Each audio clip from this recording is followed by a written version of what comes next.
आखिर क्यों भगवान शिव जी ने परशुराम जी से आधी गुरु दक्षिणा में रावण के प्राण मांगे, और ऐसा क्या कारण था जो भगवान शिव जी को परशुराम जी से 2 बार गुरु दक्षिणा मांगना पड़ा। दोस्तों, अगर आप भी महादेव के सच्चे भक्त हैं तो वीडियो को अंत तक ज़रूर देखें और चैनल को सब्सक्राइब करें। दोस्तों, भगवान परशुराम जी जगत पालक श्री हरि विष्णु जी के अवतार है। वह चिरंजीवी है। उनका वास त्रेता युग से लेकर कलयुग में भी माना जाता है और उन्हें अस्त्र शस्त्रों की शिक्षा स्वयं भगवान शिव जी ने प्रदान किया था। साथ ही उन्हें भगवान शिव जी से शक्तिशाली अजय परशु भी प्राप्त हुआ था, जिनसे उन्होंने 21 बार इस धरती से दुराचारी राजाओं का अंत किया था।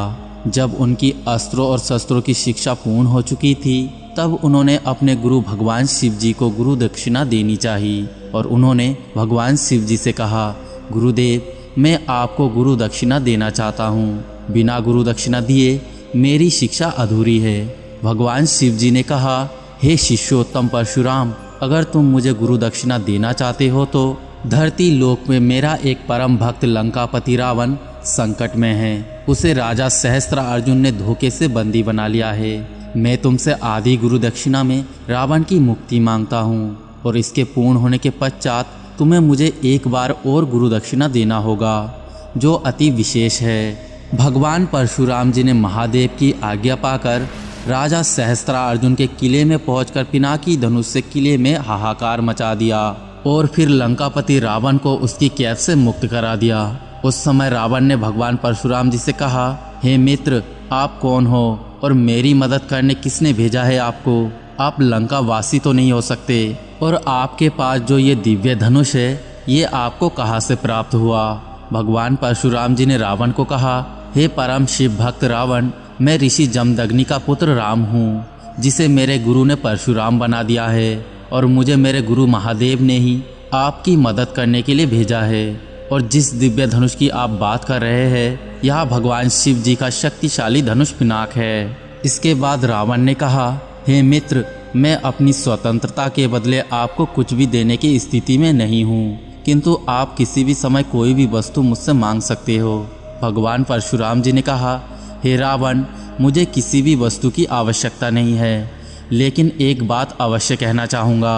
आपने कारागार में एक लंबी अवधि बिताई है, इसलिए आपको ये ज्ञात हो चुका है कि एक बंदी का जीवन कितना अपमानजनक और कष्टदायी होता है। इसलिए आप अपने राज्य में किसी भी बंदी का अपमान मत कीजिए, किसी भी बंदी को कष्ट मत दीजिए, बस यही मेरी कामना है। रावण ने फिर भगवान परशुराम जी को यह वचन दे दिया।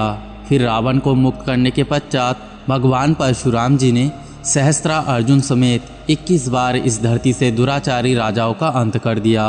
उनके इस महासंग्राम से पूरी धरती रक्त से लाल हो चुकी थी।